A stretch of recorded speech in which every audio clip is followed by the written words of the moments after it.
দুইটা দুইটা ভয়ঙ্কর পাপের কথা বলে দেই।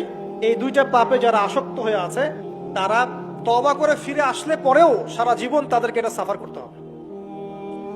কথা বুঝতে পারছেন না? তওবা করে ফিরে এসেছেন মনে করে, তারপরেও আপনাকে সারা জীবন এই পাপের ফলটা ভোগ করতে হবে।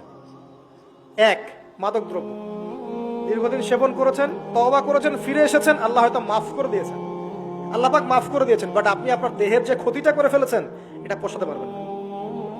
এক নাম্বার। দুই, তখন আপনি যদি বিয়ে করেন আপনি স্ত্রীকে সন্তুষ্ট করতে পারবেন না। হ্যাঁ। দুই নাম্বার হচ্ছে এই যে গোপনে যুবকরা যে পাপটা করে, মাস্টারবেশন, যেটাকে আমরা বলি হস্তমৈথুন, এই পাপ যেসব যুবকরা করছে বা করে, এবং অ্যাভেলেবেল এই পাপটা সবাই করে, কারণ এখন পর্নের যুগ, পর্ন দেখলে তো আর কোনো উপায় নাই, তখন তো এই পথেই যেতে হচ্ছে, নিজের উপরে নিজেকে জুলুম করতে হচ্ছে। যারা হস্তমৈথুন অভ্যস্ত হয়ে গেছে এরা যদি তওবা করে ফিরেও আসে, শরীরের যে ক্ষতিটা হয়েছে এটা পূরণ হবে না কখন। এখানে আপনার দেহের ক্ষতি, আপনার মস্তিষ্কের ক্ষতি, আপনার পরিবারের ক্ষতি। এমন আপনি যদি পরবর্তীতে গিয়ে পরিবার গঠন করতে চান, আপনি সুখী পরিবারও গঠন করতে পারবেন না, কারণ ভিতর থেকে আপনি নিজেকে শেষ করে ফেলেছেন। গোপন পাপে লিপ্ত হবেন না। আপনি যৌবনকে ধরে রাখেন, ইনশাল্লাহ দেখবেন আপনি সারা জীবন এনজয় করতে পারবেন ইনশাল্লাহ। কিন্তু যদি এখন নিজেকে শেষ করে ফেলেন, এখন নিজেকে শেষ করে ফেললে আপনি বিয়ে করলে পরেও দেখবেন আপনি পস্তাচ্ছেন। ওই যে কলিকাতা হারবালে যেতে হবে, তো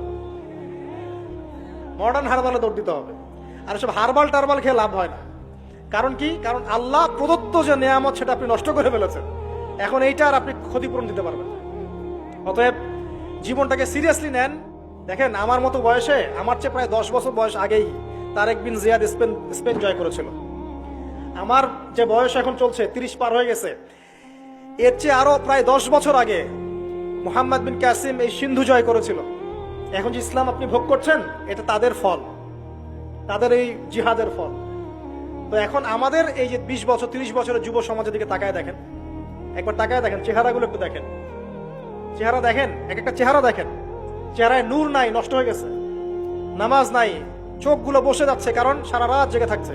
ওই যে টিকটক টিকটক টিকটক সারা রাত, হ্যাঁ সারা রাত ফোনে, সারা রাত গল্প গুজব। রাত্রেবেলা দেখবেন, রাত্রেবেলা শহর যেন জীবিত হচ্ছে।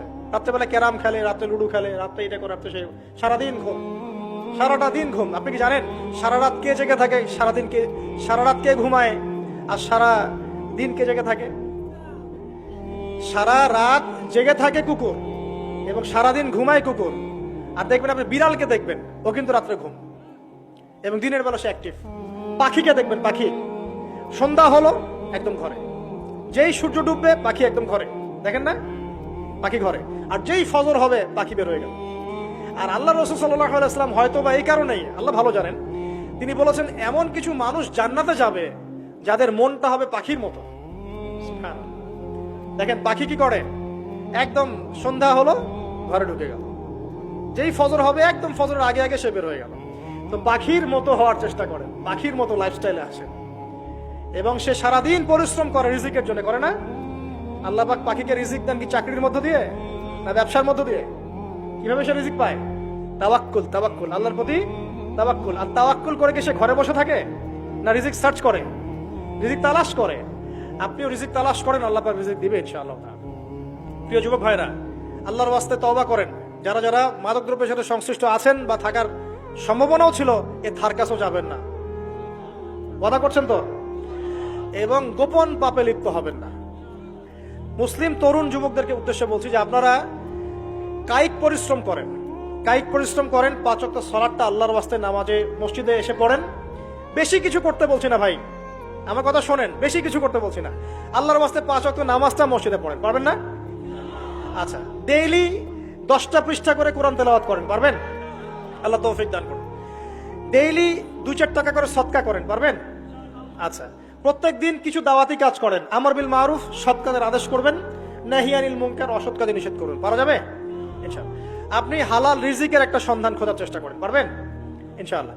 পড়াশোনায় নিজেকে ব্যস্ত রাখেন, লেখাপড়ায় নিজেকে ব্যস্ত রাখেন।